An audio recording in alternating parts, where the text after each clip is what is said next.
రాకేష్ గారు unmute. Sir, గతంలో ఏదైతే గౌరవ ముఖ్యమంత్రి గారు ప్రతిపక్ష హోదాలో రేవంత్ రెడ్డి గారు ఉన్నప్పుడు ప్రభుత్వ భూములన్నీ అమ్ముకుంటా పోతే ప్రజలకు భూములు లేకుండా చేస్తారా, రేపు పొద్దుగాల అసలు ప్రజలకు ఒక గుంట భూమి కూడా లేకుండా చేస్తారా అని చెప్పేసి గతంలో ప్రతిపక్ష నాయకుడుగా ఉన్నప్పుడు ముఖ్యమంత్రి గారు అన్నారు. కానీ ఆయన వచ్చిన తర్వాత ఏం చేస్తున్నారండి?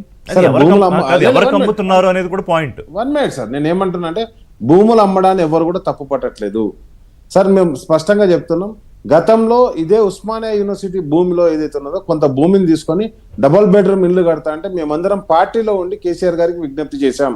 సార్, యూనివర్సిటీ భూములు ముట్టుకోకండి సార్, అవి మా ఆస్తులు సార్, మేం కాదు, తరతరాలుగా 100 సంవత్సరాలుగా చదువుకుంటున్న విద్యార్థి ఆస్తులు. అక్కడ కొట్లాడుతున్న ఏ విద్యార్థి కూడా నేను ఇల్లు కొనుక్కుంటాను, ఇల్లు కట్టుకుంటాను, లేకపోతే నేను మాట్లాడినప్పుడు కూడా మా తొలి ముఖ్యమంత్రి గారితో ఏదో నాకు ఆ జాగా కావాలని కాదు.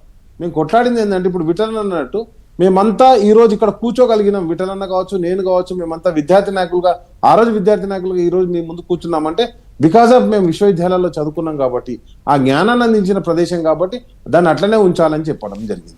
అండ్ నెక్స్ట్ వచ్చేసి సార్, నేను ఏమంటున్నా అంటే ఈ రోజు ఏదైతే కంపెనీలు వచ్చే వాటికి విజ్ఞప్తి చేయడం జరుగుతుంది, అంతే తప్ప కేటీఆర్ గారు తప్పుగా ఎక్కడ చెప్పలేదండి. ఈ రోజు మనం స్పష్టంగా అడుగుతుంది, ఈ రోజు కేటీఆర్ గారు ఎవరు కొనకండి మేము చెప్తున్నాం, మళ్ళీ అధికారంలోకి వస్తే వెనక్కి తీసేసుకుంటాము, అది ఎలా పాసిబుల్ అవుతుందనేది నా అనుమానం, అంతే. నేను ఒకటే చెప్తున్నా, మీరే స్పష్టంగా చెప్పారు దాన్ని ఇప్పుడు 50 కోట్లకో 100 కోట్లకో ఆ భూమిని అమ్మేసిన తర్వాత అని చెప్పారు. అంటే వాళ్ళు అమ్మడానికే యూనివర్సిటీ భూమిని తీసుకున్నట్టు మనకి ఇక్కడ స్పష్టంగా తెలుస్తుంది. ఒకటి నేనేమంటాను అంటే ఫ్యూచర్ సిటీ నిర్మాణం జరుగుతున్నప్పుడు అక్కడ వేలాది ఎకరాలు ఉన్నప్పుడు అక్కడ కేటాయింపులు జరపచ్చు కదా, లేకపోతే అక్కడ వేలమే వేయచ్చు కదా. ఇప్పుడు నేనేమంటానంటే సెంట్రల్ యూనివర్సిటీ ఎందుకు, నేనేమంటానంటే అది ఉస్మానియా విశ్వవిద్యాలయం కావచ్చు, సెంట్రల్ యూనివర్సిటీ కావచ్చు, అగ్రికల్చర్ యూనివర్సిటీ కావచ్చు. సార్, అగ్రికల్చర్ యూనివర్సిటీలో డైలీ రీసెర్చ్ జరగాలి సార్, ఏ పంటలకు ఏ చీడ పడుతుందని. అట్లాంటి దాని నుంచి 100 ఎకరాలు ఇవ్వడం జరిగింది.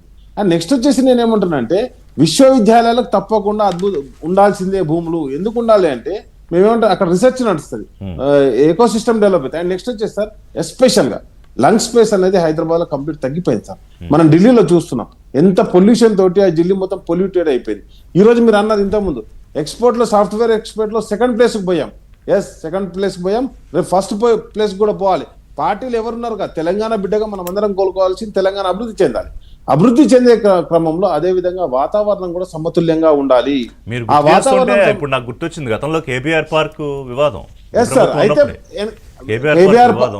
కేటీఆర్ గారు స్పష్టంగా చెప్పారు, కేబీఆర్ పార్క్ మీద నుంచి బ్రిడ్జిలు కడతామంటే, అంటే ఫ్లైఓవర్స్ కడతామంటే వెంటనే అక్కడ ఉన్నటువంటి ఎన్విరాన్మెంట్ ప్రేమికులందరూ కూడా వ్యతిరేకిస్తే వెంటనే దాని నుంచి విత్డ్రా కావడం జరిగింది. నేనేమంటానంటే ఒక అడుగు ప్రజల కోరిక మేరకు దాన్ని వెనక్కి తీసుకోవడం ఏదో మనం అధికారం కోల్పోయినట్టు కాదు సార్, ఆ ప్రజల విజ్ఞప్తిని మనం మన్నించినట్టు అవుతుంది. కాబట్టి నేనేమంటున్నానంటే ఈ రోజు ఉన్నటువంటి గౌరవ ముఖ్యమంత్రి గారు కూడా విజ్ఞప్తి ఏంటంటే, మీరు తప్పకుండా అభివృద్ధి చేయడానికి ఎక్కడో కాడ ప్రభుత్వ భూములు వేలం వేయాల్సిందే, వేయద్దని మేము చెప్పట్లేదు.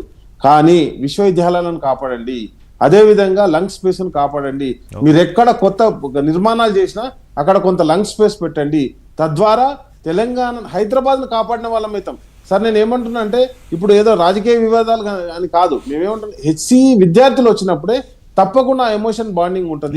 అండ్ నెక్స్ట్ వచ్చేసి కేటీఆర్ గారు ఇప్పుడు రాజకీయ వివాదం గురించి కాదని, కానీ ఇది అతిపెద్ద రాజకీయ వివాదం అయింది ఎవరి వల్ల అనేది ఇప్పుడు కూడా ఇంకా ఫ్లేర్ కాదు. ఇప్పుడు ఇవాళ కేటీఆర్ గారు భూములు కొనొద్దని ఒకటి, తర్వాత తాజాగా మళ్ళీ లెటరు, ఇప్పుడు విద్యార్థులు కొంత కోర్టు తీర్పు తర్వాత కొంత సబ్సైడ్ అయింది, అక్కడ మళ్ళీ కేటీఆర్ గారు లెటర్ రాశారు, ఎట్టి పరిస్థితుల్లోనూ మేము కలిసి కాపాడుకుందామని. ఎలాగో ఏం చేయడానికి లేదు, ఎందుకంటే తదుపరి ఆదేశాలు వచ్చే వరకు స్టేటస్ కో మెయింటైన్ చేయాల్సిందే. సో అప్పుడు మళ్ళీ ఈ ఫ్లేర్ అప్ అవడానికి ప్రయత్నం పొలిటికల్ గా జరగట్లేదా రాకేష్ రెడ్డి గారు?